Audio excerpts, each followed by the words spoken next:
अभी तक रूस की सेना सिर्फ यूक्रेन की सेना और उनके घातक हथियारों को टारगेट कर रही थी, लेकिन अब पुतिन ने पूरी की पूरी तस्वीर बदल कर रख दी है।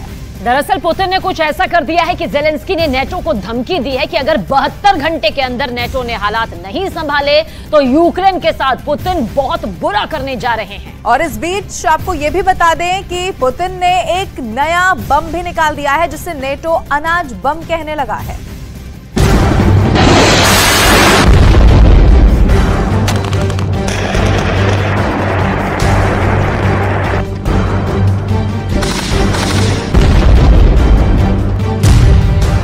ज़ेलेंस्की ने दी नाटो को धमकी।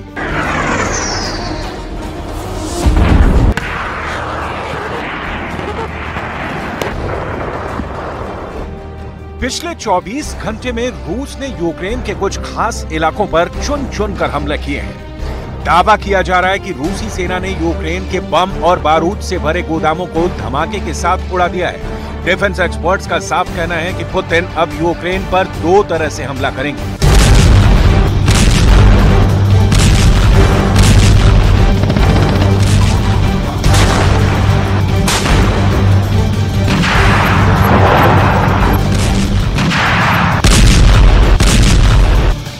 एक बम और मिसाइलों से हमला कर रहे हैं और दूसरा अनाज बम से। क्या है पुतिन का ये डबल धमाका हमला? इसकी एक एक रिपोर्ट हम आपको बताएंगे। बम और भूख, पुतिन का डबल अटैक। 17 महीने की जंग में लगभग 80 लाख करोड़ का नुकसान यूक्रेन उठा चुका है। एक अनुमान के मुताबिक यूक्रेन की 40% से ज्यादा आबादी बहुत ही बुरे हालात में रह रही है। पूर्वी और दक्षिणी यूक्रेन के कम से कम 13 शहरों में हालात बदतर हो गए हैं, जहां अभी तक यूक्रेनी सेना का एक भी सैनिक नहीं पहुंच पाया है। इधर हर दिन 8 से 10 तोप और टैंक के गोले दागने वाला यूक्रेन हथियार और गोला बारूद के मामले में तेजी से कंगाल होता जा रहा है। लिथुआनिया में हुई नाटो की मीटिंग में जो सब्जबाग यूक्रेन को जंग जीतने के लिए नाटो ने दिखाए थे, ज़ेलेंस्की के उन हसीन सपनों को पुतिन ने धुआं धुआं कर दिया है।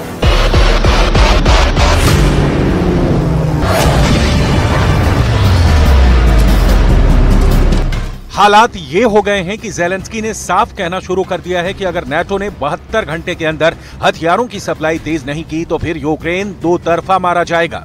क्या है ज़ेलेंस्की का वो खौफ जिसकी वजह से वो ऐसे दावे कर रहे हैं? हम आपको पूरी डिटेल के साथ आगे बताएंगे।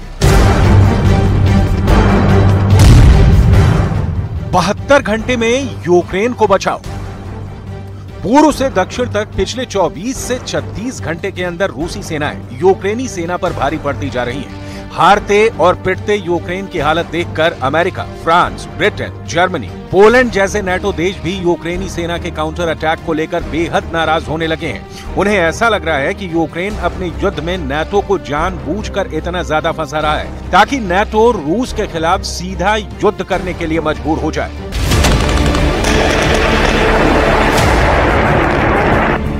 रूस ने जिस तरह से यूक्रेन के खार्किव में ट्रिपल अटैक किए हैं वो हैरान करने वाले हैं।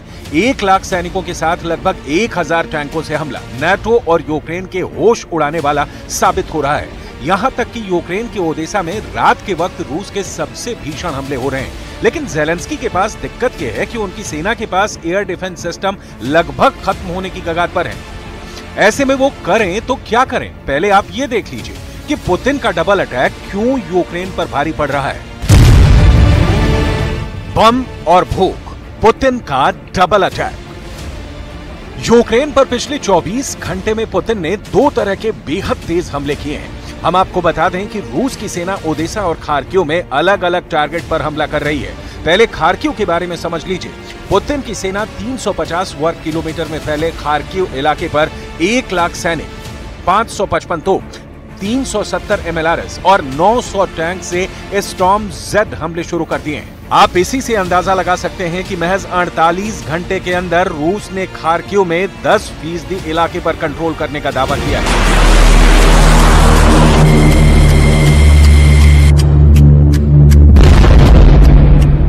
वहीं अगर यूक्रेन के ओडेसा की बात करें तो यहां पर पुतिन यूक्रेन को दाने दाने के लिए मोहताज कर रहे हैं। क्राइमिया पुल पर हुए हमले के बाद से रूस की सेना मिसाइल, रॉकेट और तोपखाने से यूक्रेन के अनाज भंडारों को चुन चुन कर निशाना बना रही है।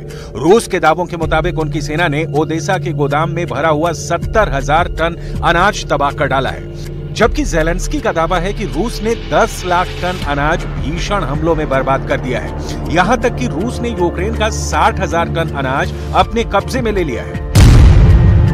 Z bomb plus अनाज बम अटैक। Цей удар терористів доводить, що їхня мішень не лише Україна і не лише життя наших людей. У портах, які були атаковані, сьогодні зберігалося близько 1 мільйона тонн продовольства. Саме той обсяг, який вже давно мав. इधर ज़ेलेंस्की ने नाटो पर भड़कते हुए साफ कह दिया है कि अगर 72 घंटे में बिगड़े हालातों को नहीं संभाला गया तो फिर कुछ भी हो सकता है।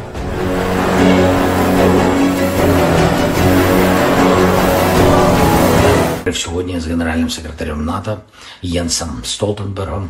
Тематика очевидна – це виконання домовленостей, яких ми досягли на саміті Альянсу у Вільнюсі.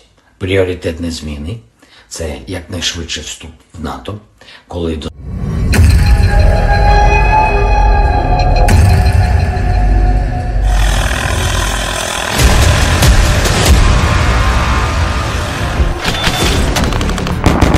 ज़ेलेंस्की को डर बैठ चुका है कि काला सागर में रूस के युद्धपोत और लड़ाकू विमान यूक्रेन के अनाज से भरे जहाजों पर हमला कर सकते हैं या फिर यात्रियों से भरे जहाजों को रूस निशाना बना सकता है। रूस ने यूक्रेन के साथ ग्रेन डील यानी अनाज समझौते को तोड़ दिया है, जिसके बाद से साफ हो चुका है कि पुतिन अब यूक्रेन को भूखा मार डालेंगे। अगर यूक्रेन का अनाज पूरी तरह से तबाह हो गया तो फिर यूक्रेन के अंदर ज़ेलेंस्की के खिलाफ बगावत शुरू हो जाएगी।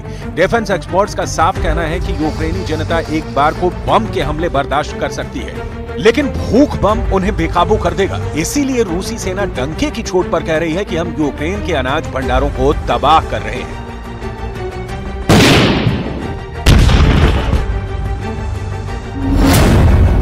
बम और भूख, पुतिन का डबल अटैक। Кроме того, в районе городов Николаев и Одесса уничтожены хранилища топлива общим объемом около 70 тысяч тонн, с которых осуществлялось обеспечение военной техники вооруженных сил Украины горючим.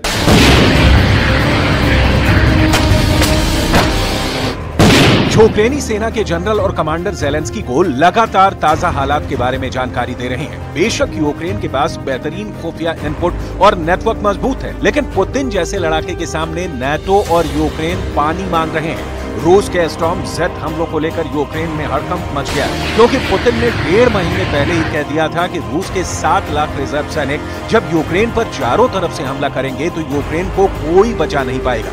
रूस ने तो दावा कर दिया है कि उसकी सेना उत्तर पूर्वी खार्किव क्षेत्र के एक महत्वपूर्ण रेलवे जंक्शन कुपियांस्क की दिशा में 2 किलोमीटर तक आगे बढ़ गई है। इधर अब रूस ने साफ कर दिया है कि काला सागर में मौजूद यूक्रेन का हर तरह का जहाज रूस के निशाने पर है।